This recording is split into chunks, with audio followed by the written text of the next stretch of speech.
누가복음 5장 1절에서 11절까지 우리 다 함께 일어나셔서 한 절씩 교독으로 읽겠습니다. 신약성경 95면에 있습니다.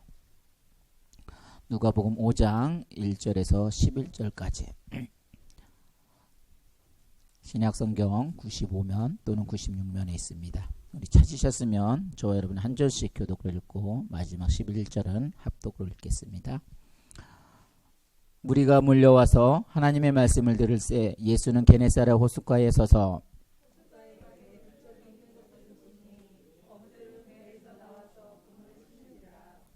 예수께서 한 배에 오르시니 그 배는 시몬의 배라. 육지에서 조금 빼기를 정하시고 앉으사 배에서 무리를 가르치시더니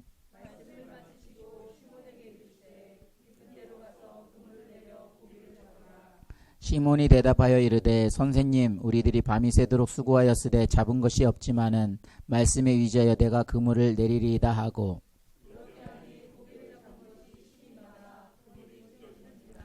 이에 다른 배에 있는 동무들에게 손짓하여 와서 도와달라 하니 그들이 와서 두 배의 채움에 잠기게 되었더라.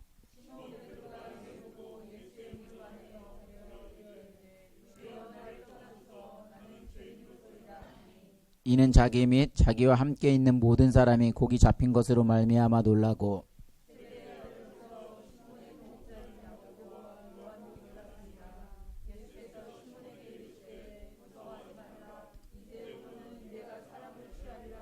합독입니다. 그들이 배들을 육지에 대고 모든 것을 버려두고 예수를 따르니라. 아멘. 우리 앉으셔서 옆 사람의 눈을 바라보면서 인사할 때 오늘도 수고하셨습니다. 행복한 하루 되세요.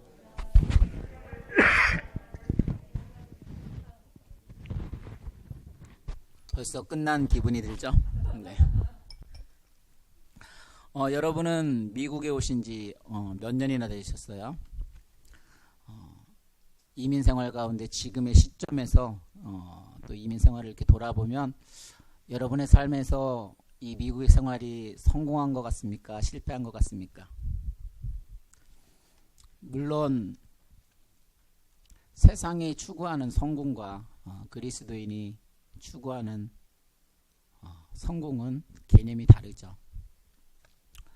기독교의 어떤 성공이라고 한다면 믿음의 승리를 말할 것입니다. 그럼에도 불구하고 제가 지금 성공이라는 단어를 쓴 것은 일반적인 개념으로 이해하기 쉽게 하기 위해서 이런 단어를 쓴 거니까 여러분이 넓은 아량으로 이해해 주시기 바랍니다. 우리 하나님께서는 우리들의 모든 삶 가운데 일어나는 일들을 통해서 협력하여 선을 이룬다고 하셨어요. 그렇기 때문에 우리는 실패와 어떤 성공의 여부와 상관없이 정말 이 자리에 나오신 여러분이 성공한 인생이 될 줄로 믿습니다. 그렇기 때문에 우리는 예수님을 바라보고 또 소망을 가지게 있기 때문에 때로는 힘들고 어렵고 고난이 온다 할지라도 하나님께서 그것을 통하여서 선을 이루게 될 줄로 믿습니다. 오늘 본문에는 이제 베드로가 밤새도록 수고했지만은 물고기를 한 마리도 잡지 못한, 어떻게 보면 세상의 말로 실패한 그런 하루의 모습이 나오게 됩니다. 사실 베드로는 직업이 어부였었고 이 어떤 어부에게도 나름의 어떤 전문가적인 그런 것들이 있어요. 목사님 무슨 낚시를 하고 고기를 잡는데 프로페셔널이 있고 일반적인 게 있나요? 세상에도 나가보면 낚시를 할 때 프로 낚시꾼이라고 있어요. 이 사람들 프로 낚시꾼과 일반적인 낚시꾼의 차이점은 프로 낚시꾼들은 물고기의 어종을 알고 또 때와 장소를 다 구별을 해서 어느 정도 잘 잡는다는 거죠. 그러니까 경험에서 차이가 나오는 거예요. 그러니까 이 베드로 같은 경우도 어부였으니까 나름대로 전문가였었어요. 근데 이런 전문가가 지금 물고기를 한 마리도 잡지 못한, 어떻게 보면 정말 실패한 그런 모습이에요. 그만큼 인생의 바다를 비유를 했을 때 세상살이가 성공하는 게 쉽지가 않은 거예요. 이렇게 전문가도 실패하니까. 그래서 우리들은 세상을 살았다고 해서 살아간다 해서 성공한다고 해서 교만한 것도 없고 실패한다고 해서 주눅들 것도 없어요. 사도행전 4장 13절에 보니까 이 베드로는 어떤 사람이었냐면 무식한 사람이었어요. 여기 본문에 나오죠. 앞에도 같이 띄워주세요. 그들은 학문 없는 범인으로 알았다가, 그러니까 베드로는 무식한 사람이었고, 또 오늘 본문의 5장 5절에 보면 물고기를 한 마리도 잡지 못할 정도로 무능한 사람이었어요. 근데 저는 베드로가 늘 무지하고 무능한 사람으로만 봤는데, 오늘 본문에 보니까 되게 장점이 뭐였냐면 성실하다는 거예요. 지금 물고기를 한 마리도 잡지 못했는데 어떻게 하고 있어요? 그물을 싣고 있어요. 내일에 다시 잡을 어떤 소망을 가지고 그물을 싣고 있는 상황이었어요. 이런 점에서는 우리가 베드로에게 배울 만한 자세인 것 같아요. 왜냐하면 일반적으로 실패하면 술을 험할 수도 있고 나 몰라라 할 수 있을 판국인데, 이 베드로 되게 성실한 모습을 통해서 우리가 이런 모습이 본받아야겠다. 왜냐하면 내가 오늘 실패했다 해서 막 나가면 안 된다는 거죠. 이런 준비하는 모습 우리가 본받아야 할 점입니다. 뿐만이 아니라 우리들도 그렇죠. 세상에서 누구나 성공을 원하지만 그만큼 세상살이가 만만치 않아서 실패할 수도 있습니다. 영적인 실패가 일어날 수도 있고요. 아니면 대인관계적으로도 실패가 일어날 수도 있고, 학업적으로도 실패가 일어날 수도 있고, 그냥 다양한 일들 가운데도 실패할 수도 있습니다. 하지만 실패했어도 우리에게 뭐가 있다고요? 희망이 있어요. 왜요? 예수님이 오늘 베드로를 만나 주신 것처럼 우리 예수님께서 우리의 삶 가운데 실패한 삶이 혹시 있다 할지라도 주님은 우리를 만나 주시거든요. 그래서 그 실패는 우리에게 오히려 유익이 될 수도 있어요. 시편 119편 71절에 뭐라고 써 있어요? 다 같이 띄워주세요. 고난당한 것이 내게 유익이라. 고난당한 것이 뭐예요? 유익. 그러니까 지금은 힘들고 어려움이 있었는데 그것이 뭐예요? 유익이 되었다는 거예요. 그러니까 우리 주님께서는 정말 주님을 바라봄으로 말미암아 내가 실패한다 할지라도 이 고난이 실패가 아니라 그걸로 인해서 주님을 만나고 유익이 되어졌다는 소리예요. 그래서 오늘 이 베드로의 모습을 통해서 정말 베드로가 주님을 만나요. 이 실패 때문에. 그리고 주님의 말씀에 순종을 하고 주님의 말씀에 위해서 또 기적이 일어나는 모습을 보게 됩니다. 그래서 우리들의 삶 가운데 정말 내가 힘들고 어려움이 있다 할지라도 이 주님의 만남을 통해서 정말 참된 인생의 성공자가 되시기를 오늘도 주님의 이름으로 축원합니다. 그러한 관점으로 우리 4절을 같이 한번 먼저 읽어볼까요? 있습니다. 시작. 말씀을 마치시고 시몬에게 이르시되 급한 데로 가서 그물을 내려 고기를 잡으라. 여기서 뭐라냐면 말씀을 마치시고 시몬에게 이르시되 깊은 데로 가서 그물을 내려 고기를 잡으라. 여러분 잘 아시는 대로 이 사복음서에서 이 본문의 말씀이 마태복음 4장에도 나오고 마가복음 1장에도 나오고 이게 누가복음 이제 5장에도 나와요. 근데 이게 배경을 보게 되면 이 말씀을 들었는데 이 말씀이 어떻게 해서 들렸을까요? 만약에 고기를 많이 잡았더라면 과연 이 베드로가 이 주님의 말씀이 들렸을까?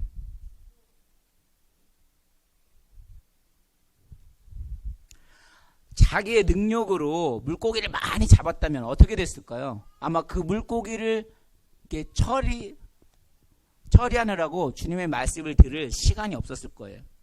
내 능력을 가지고도 충분히 먹고 살 수 있는데 그 주님의 말씀이 필요했겠습니까? 그래서 우리들도 주님의 음성을 듣지 못하는 것이 아직까지도 주님의 말씀이 필요 없다고 생각하기 때문에 그래요. 이 배경을 보게 되면 사실 너 가서 그물을 던지라 단순하게 그 말을 던졌을 때 주님의 말씀을 들었던 건 아니에요. 왜냐하면 이미 배에 올라타서 그 말씀을 들었다는 것은 그 말씀이 매우 중요하다는 소리예요. 그러니까 여러분이 지금 혹시 이 자리에서 주님의 음성이 들리지 않더라도 이 자리에 왔다는 건 매우 중요한 사실이에요. 왜냐? 듣다 보면 주님의 말씀이 들리기 시작하면 이게 다가오거든요. 이 자리에 나와 있어도요, 주님의 음성이 들리지 않으면 설교를 듣고 있어도 들리질 않아요. 무슨 뜻인지 아시겠어요? 아까 막 찬송가 하는데 저는 찬송가 너무 다가오는 거예요. 왜냐? 이 말씀을 생각을 하면서 하는데 와, 정말 주님의 나라가 내가 임하니까 주님의 일을 하기 시작한대요. 근데 이게 그냥 부르는 찬송에서는 이게 다가오지 않을 수도 있어요. 근데 그 의미를 생각하고 그 가사가 내가 다가오게 되면 그 한마디가 주님의 음성으로 들리는 거예요. 지금 이 베드로에게는 너무 실패했다 막 그 아픔이 있었는데 그렇기 때문에 이 주님의 음성이 뭐예요? 지금 다가오는 거예요. 만약에 내가 성공을 했더라면 이 음성이 다가오지 않을 수도 있어요. 왜? 내가 이미 육적으로 만족을 해서 살고 있는데 주님의 음성이 들렸겠냐 이거죠. 그런데 지금 실패하고 너무 힘들기 때문에 이 주님의 음성이 한마디 한마디가 그냥 간절하게 들어오는 거예요. 우리의 삶도 마찬가지라는 거죠. 내가 성공했다고 해서 그게 진짜 성공일까요? 내가 실패했다고 해서 정말 그게 실패일까요? 우리 인생의 성공, 만약에 그게 성공이라고 생각을 한다면 그 사람이 주님의 말씀이 들려오면 감사한데 만약에 들리지 않는다면 그건 뭐예요?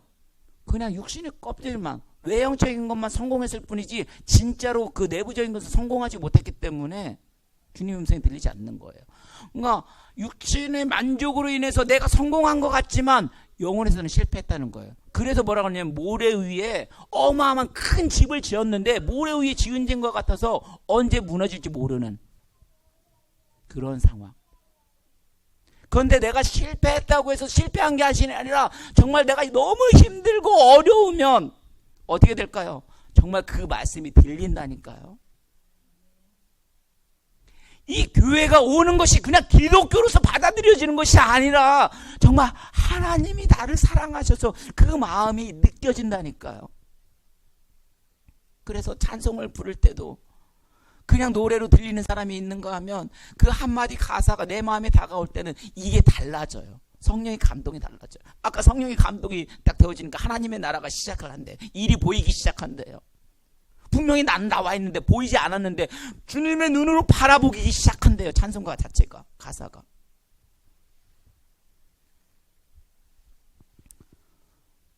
세상에서 성공을 하든 실패를 하든 주님의 말씀은 다 누구에게나 필요한 말씀이에요.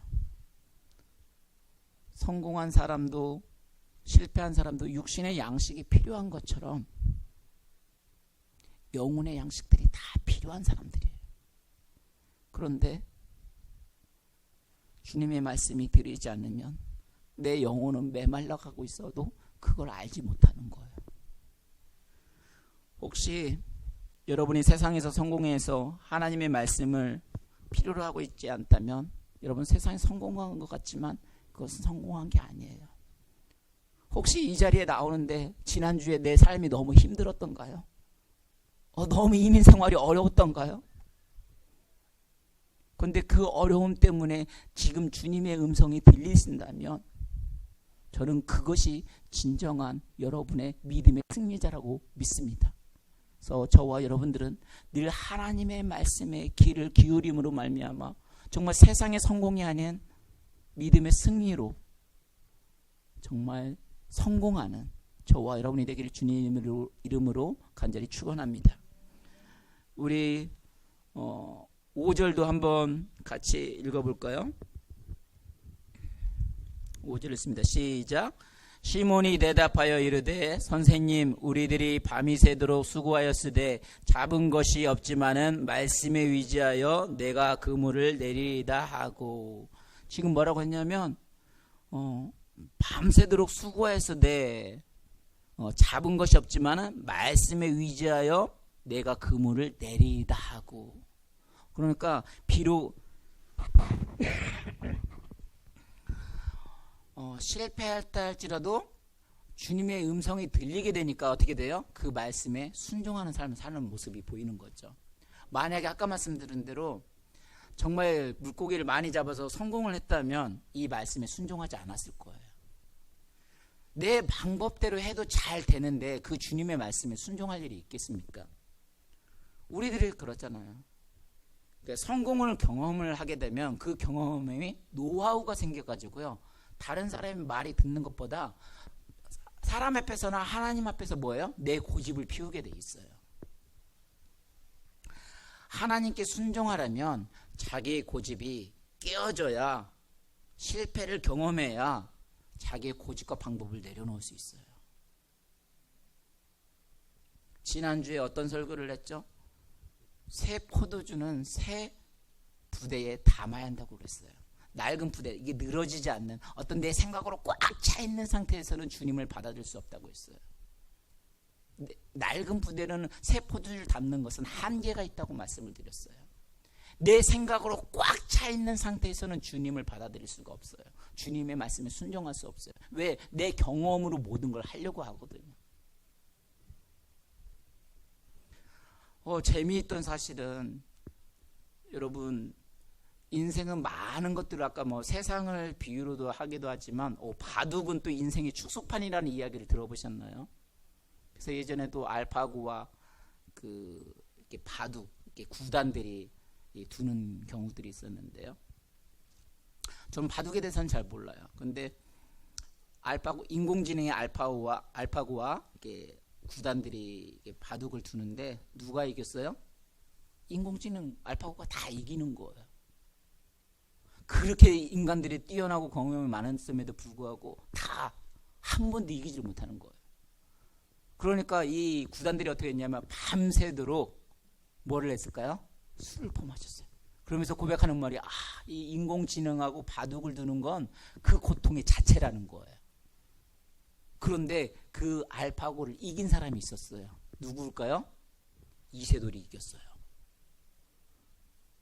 근데 그 이세돌이 한 말이 뭐라고 했었어요? 내 경험을 내려놓고, 내 고집을 내려놓고 마음을 비웠더니 이겼다라는 거예요. 제가 지금 바둑 이야기를 하려고 하는 게 아니에요. 우리의 어떤 경험으로, 승리의 경험으로 이긴다면 그걸 내가 하려고 할 때 이길 수 없을 때가 있지만, 내 고집, 내 방법을 내려놓으니까 주님이 역사하셔서 하나님의 일이 보이기 시작했던 것처럼, 하나님이 일하기 시작한다고 고백하는 것처럼, 그 모든 걸 내려놨을 때 주님이 일을 하기 시작하셨다는 거예요. 주님의 말씀은, 진리는 언제나 옳습니다. 그 말씀이 이해되지 않아도 우리는 뭐예요? 순종을 해야 돼요. 왜냐? 말씀은 창조의 능력이 있거든요. 말씀 그대로 빛이 있으라니까 뭐예요? 빛이 생기는 거예요. 그대로 이런 거예요. 그러니까 내 방법대로 이해가 되지 않는다 할지라도 우리의 정말 승리의 비결은 뭐예요? 그 말씀대로 지키며 살아가는 거예요. 그 말씀이 분명히 아닌 것 같은데도 말씀대로 사는 것이 불안전한 것 같아도 그것이 가장 안전한 방법이고 가장 성공하는 지름길인 줄로 믿습니다. 그래서 오늘 베드로가 실패했더라도 뭐예요? 이 말씀의 순종을 통해서 뭐예요? 유익을 보게 되는 놀라운 일이 생기죠. 계속해서 봅니다. 우리 6절에서 8절을 한번 보겠습니다. 시작. 그렇게 하니 고기를 잡은 것이 심히 많아 그물이 찢어지는지라. 이에 다른 배에 있는 동무들에게 손짓하여 와서 도와달라 하니 그들이 와서 두 배의 채움에 잠기게 되었더라. 시몬 베드로가 이를 보고 예수의 무릎 아래에 엎드려 이르되 주여 나를 떠나소서 나는 죄인이로소다 하니. 그러니까 주님의 말씀대로 깊은 데 가서 그물을 내렸어요. 그러니 어떻게 됐냐면 두 배가 잠길 정도로 많은 고기가 잡혔어요. 그런데 이 사건으로 지금 베드로가 주님을 새로운 시각으로 바라보기 시작한 거예요. 그러니까 진짜 기적이 뭐냐면, 와, 예수님의 말을 들었으니 물고기를 많이 이렇게 잡았더라. 이게 기적이 아니라 뭐예요? 주님, 예전에 이 주님이라고 부르기 앞에서는 뭐라고 했냐면 그를 선생님으로 불렀었어요. 그런데 주님으로 보이기 시작한 거예요. 주님으로 고백을 하기 시작한 거예요. 그러면서 뭐라 했냐면 나는 죄인으로서다. 다시 말해서 내가 죄인임을 깨달았던 그 자체가 진짜 놀라운 기적이라는 거예요. 더 놀라운 건 뭐냐면 이 죄인인 내가 주님을 찾아간 것이 아니라 뭐예요? 주님이 나를 찾아왔다는 사실이 더 놀라운 사실이에요. 여러분, 많은 사람들이 예수님을, 세상 사람들이 예수님을 주인으로 고백하고 주님으로 고백하고 싶어도 알지 못해서 고백을 할 수가 없어요. 그런데 내가 주님을 알게 되니까 내가 죄인인 사실을 알게 되고, 또 죄인인 사실을 알게 되다 보니까 내가 주님을 찾아간 것이 아니라 주님이 나를 찾아온 사실을 깨닫게 되다 보니까, 이게 이때부터는 기독교는 좋은 거야가 아니라 뭐예요? 진짜 그 예수님이 나의 구주임을 정말 받아들이게 되는 거예요. 이게 놀라운 기적이라는 거죠. 여러분, 세상 가운데 삶을 살아가다 보면 얼마나 힘들고 어려운 때가 많이 있어요. 야, 근데 너 교회 나가봐. 그래도 세상 사람들보다 착하잖아. 지금 그 차원이 아니에요. 나의 주인으로, 나의 구주로 고백했다는 것은 나의 모든 삶의 영역 가운데 주님이 나의 주인이 되어 주심으로 말미암아 모든 영역에서 뭐예요? 성공의 삶을 시작하고 있다는 소리예요. 그래서 빌립보서 2장 9절에서 11절 뭐라고 했냐면, 이러므로 하나님이 그를 지극히 높여 모든 이름에 뛰어난 이름을 주사 하늘에 있는 자들과 땅에 있는 자들과 땅 아래에 있는 자들과 모든 무릎에 예수 이름에 꿇게 하시고 모든 입으로 예수 그리스도를 주라 시인하여 하나님 아버지께 영광을 돌리게 하셨느니라. 아멘. 당신은 나의 주님이십니다. 이 고백은요, 우리의 구원과 깊은 관련이 있어요. 주여라는 고백을 할 수 없는 사람에게는 구원이 없어요. 그래서 우리가 예수님을 구주라고 하는, 그 주인이라고 하는 부분은 그냥 주님으로만 끝나는 것이 아니라 모든 세상 사람들이 이 예수님 앞에 무릎을 꿇는 것처럼 나의 모든 삶의 영역에서 나의 진짜 주인이 되어 주십니다. 나를 이끌어 주십니다. 그런 모습이에요. 우리 한번 따라해 볼까요? 하나님, 나에게 말씀이 알아지고 믿어지고 나의 마음에서 살아 움직이는 은혜를 주시고 날마다 예수님을 주로 시인하게 하시니 감사합니다. 정말 감사합니다. 저는 이 고백이 정말 여러분의 삶 가운데 일어나기를 주님의 이름으로 간절히 축원합니다. 나의 주인이 되어주신다는 것은요, 나의 삶이 아니라 주님이 나를 모든 것을 책임져 주신다는 거예요. 그래서 베드로는 실패를 통해서 정말 주님을 경험을 했고 주님을 주님으로 섬기게 되었으니, 이 베드로의 실패는 뭐예요? 큰 유익이 되어졌다는 사실이에요. 그래서 오늘 본문에서 보게 되면 베드로는 사실 한계를 느꼈어요. 자신의 한계를 인정하지 않는 사람은 주님이 필요 없습니다. 그런데 자신의 한계를 아는 사람은 누군가의 도움이 필요하다는 것을 아는 거예요.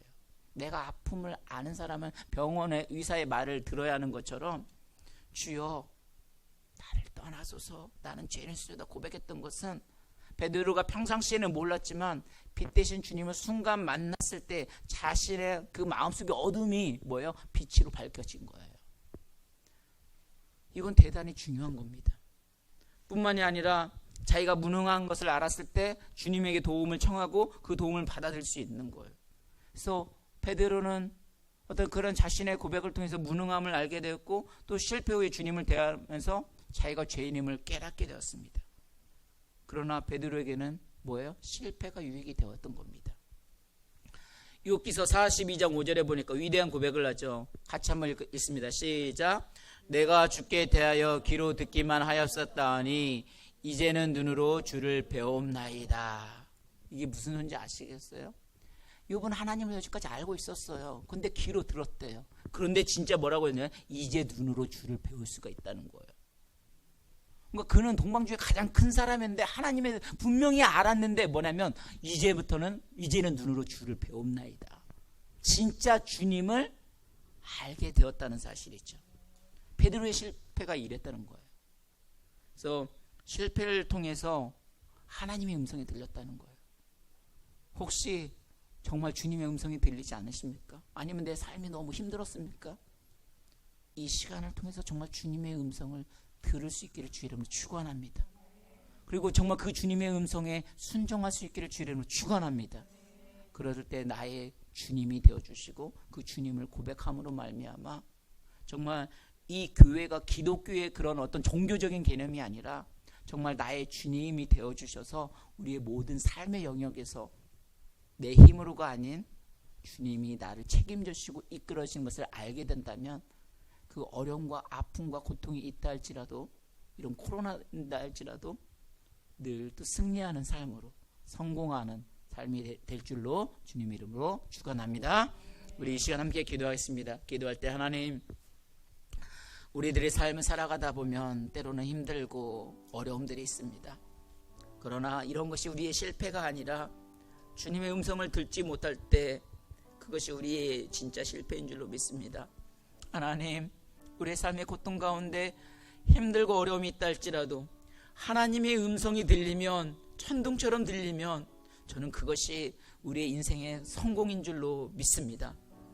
베드로의 실패가 오히려 말씀에 순종하게 하였고, 또 그 말씀의 실패 때문에 하나님을 경험할 수 있던 모습을 보게 됩니다. 하나님, 정말 달라스 우리 교회를 통하여서, 정말 말씀을 통하여서 더욱더 하나님의 나라가 온전하게 세워지게 하여 주시고, 나의 인생의 삶 가운데 정말 나의 주님을 만남을 통하여서, 주님의 음성을 들리게 함을 통하여서 정말 인생의 성공자가 될 수 있도록 이끌어 주시옵소서. 하나님께 영광을 돌리는 삶을 살아가도록 언제나 허락하여 주시옵소서. 우리 주여 한번 외치고 함께 기도하겠습니다. 주여!